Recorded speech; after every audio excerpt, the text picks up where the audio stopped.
کون ہم لوگ آئے ہیں, ہم بارش نہیں ہو رہی, دعا کر دیجئے. تو آپ کی پھوپھی صاحبہ کے اندر سے آواز آتی, یہیں ٹھہرو, یہیں ٹھہرو. وہ ٹھہر گئے. آپ نے جھاڑو لیا, صحن اپنے گھر کے صحن میں جھاڑو دے دیا. پھر منہ کر کے کہا, مولا جھاڑو میں نے دے دیا ہے, چھڑکاؤ تو کر دے. اتنا کہنا تھا, وہ گھروں کو بھی واپس نہ جا سکے کہ بارش اوپر سے نازل ہونا شروع ہو. ذالک فضل اللہ یؤتیہ من یشاء, یہ اللہ کا فضل ہے, اللہ جسے چاہتا ہے عطا فرماتا ہے. آپ کہیں گے کہ یہ کیسے ہو گیا؟ بھائی کبھی بڑے بڑے ان کی وزیر بات نہیں مانتا, جتنے بھی تعلق والے ہوں, اپنے ڈرائیور کی مان لیتا ہے. یہ میرا ہر وقت میرے پاس رہتا ہے, میری گاڑی صاف کرتا ہے, میرا خیال رکھتا ہے. یہ اپنے گھر کے ملازم کی بات مان لیتا ہے, بڑوں کی نہیں مانتا. بلا تشبیہ بڑے بڑے بھی کلغی والے ہوں, وہ بے نیاز ہے, نہیں مانتا. جب ماننے پہ آتا, جس کے گھر کے ملازم ہوتے ہیں ان کی بھی مان لیا کرتا. ذالک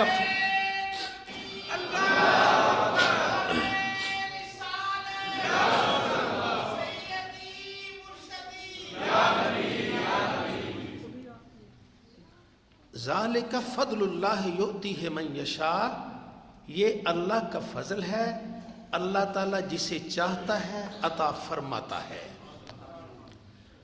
اب حضور میاں محی الدین شیخ عبد القادر جیلانی رحمۃ اللہ تعالی علیہ, آپ کے والد ماجد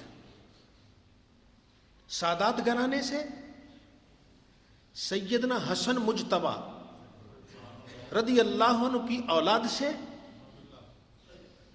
ابو موسیٰ ان کا نام ہے, اور ان کو جہاد سے بڑا شغف ہے. وہ جہاد پہ ان کا بڑا رغبہ ہے کہ کسی طریقے سے میری جان اللہ کے راستے میں قربان ہو جائے. خون حیدری جوش مارتا ہے, کہتے چلو اپنی جان کو قربان کروں. وہی تلوار وہی نیزہ لیا, بس سرحدوں پہ جاتے ہیں, دشمن سے جہاں کہیں جہاد و شریک ہو جاتے ہیں. ایک مرتبہ جا رہے تھے, اچانک دریا میں بھوک لگی تھی, 2-3 دن کے بھوکے تھے. دریا میں ایک بہتا ہوا سیب آیا, بھوک لگی تھی, تیراک بھی تھے, آگے بڑھے, سیب اٹھایا, سیب کھا لیا. اب سیب بھی کہیں سے آیا تھا, اس نے اپنا رنگ دکھانا شروع کر دیا. دل میں خیال آیا, آج تک تو نے کبھی کوئی مشتبہ چیز کھائی نہیں, حلال کھایا ہے, یہ سیب آیا ہے, اس کا بھی تو کوئی مالک ہوگا, تو نے بغیر اجازت کا ہی کھا لیا. اب جدھر سے پانی آ رہا تھا ادھر چل پڑے. آگے دیکھا سیبوں کا ایک باغ ہے, ٹہنیاں دریا میں جھکی ہوئی ہیں, لہریں ایسے اٹھتی ہیں تو سیب پہ ٹکراتی ہیں, کوئی نہ کوئی سیب گر کے دریا میں چلا جاتا ہے. اب وہ ایک آدھ سیب گرتا ہے, سامنے دیکھ کہنے کے خیال ہو نہ ہو اسی باغ کا. باغ کے اندر چلے گئے, باغبان سے مالی سے پوچھا, بس باغ کا مالک کون ہے؟ ان کا جی سید عبداللہ ہے, ہمارے بزرگ ہیں, ہمارے سردار ہیں, یہ اندر تشریف فرما ہے. اندر چلا گیا. آپ بیٹھے تھے اپنی مسند پہ, ہاں بیٹا کیسے آنا ہوا؟ حضرت میں نے آپ کے باغ کا سیب کھا لیا ہے بغیر اجازت کے, بہہ رہا تھا, مجھے معاف کر دیں. جب اتنا سنا تو اللہ والے کی نگاہ دلوں تک اتر جاتی ہے.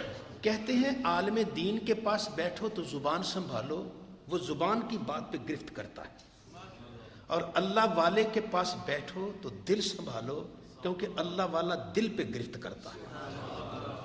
بہرحال اللہ کی, جس اللہ نے یہ آنکھ دیا وہ اللہ دل کی بھی آنکھیں دے دے کسی کو. وہ چلے گئے, ان کے دل نے دیکھا یہ ایسا شہباز ہے, اگر اس کی تربیت کر دی جائے تو پھر بڑا اعلی شہباز بنے گا. آپ نے فرمایا بھائی معافی اتنی جلدی تو نہیں ہوگی. کیسے دیں گے جی معافی؟ یہ میرا باغ ہے, 12 سال تک خدمت کرو. جی ایک سیب کے لیے 12 سال؟ بھائی جاؤ، میں نہیں معاف کرتا۔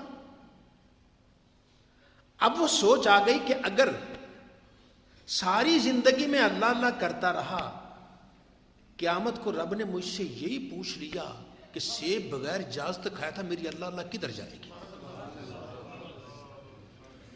اگر 12 سال کی محنت کے بعد یہ سیب مجھے حلال ہو جائے تو شاید اس پہ ہی وہ نیلی چھت والا راضی ہو جائے کہ تو نے ایک سیب کی خاطر میرے محبوب کی شریعت کا اتنا خیال رکھا ہے، جاؤ میں تجھ سے کچھ پوچھتا ہی نہیں۔ فوراً کہنے لگا ٹھیک ہے حضرت میں راضی، 12 سال خدمت کروں گا۔ 12 سال وہ خدمت کرتے رہے، باغ کو وہ جیسے باغبانی کرتے رہے، جڑی بوٹیاں نکالتے رہے، پانی دیتے رہے، وہ باغ پہ پھل اور پھول ان کی پرورش کرتے رہے۔ یہ اس باغ کی پرورش کرتے رہے، اللہ والا ان کے دل کے باغ کی پرورش کرتا رہا۔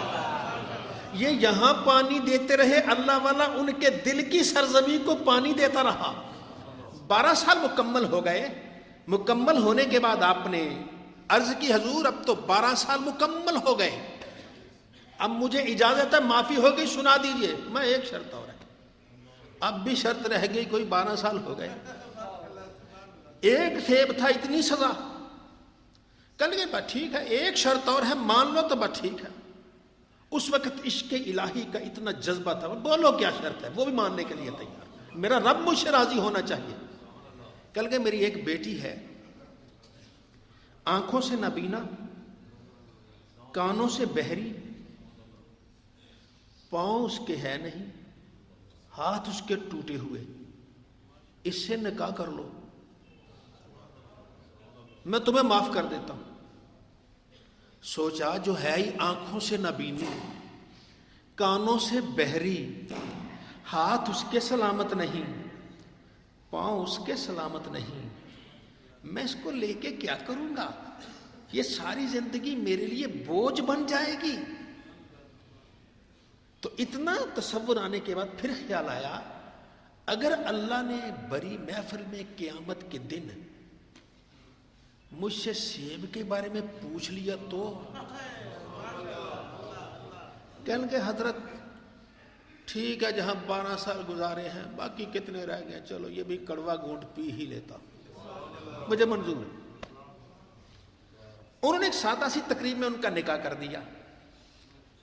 نکاح کرنے کے بعد کہا بیٹی تیری بیوی اس کمرے میں ہے۔ وہ گئے، دروازہ کھول، اندر گئے، واپس آئے تو چیخیں مارتے باہر آ گئے۔ میں بیٹا کیا ہوا؟ حضرت غلطی ہو گئی، آج تک میں نے کسی غیر محرم کو دیکھا نہیں، لیکن وہاں تو کوئی حسن و جمال والی لڑکی بیٹھی ہے، میں نے غیر محرم کو دیکھ لیا، میری زندگی کدھر گئی؟ کہنے لگے بیٹا مبارک ہو، وہی تیری بیوی ہے۔ آپ نے تو کہا تھا اس کی آنکھیں نہیں، اس کے کان نہیں، اس کے ہاتھ نہیں، اس کے پاؤں نہیں۔ بیٹا آج تک اس نے کسی غیر کو دیکھا ہی نہیں، سمجھو اس کی آنکھیں ہی نہیں۔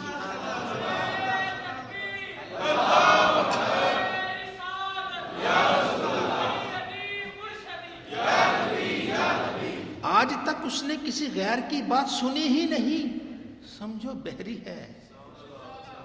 آج تک اس نے غیر کی طرف ہاتھ بڑھایا ہی نہیں، سمجھو ہاتھ ہی نہیں ہے۔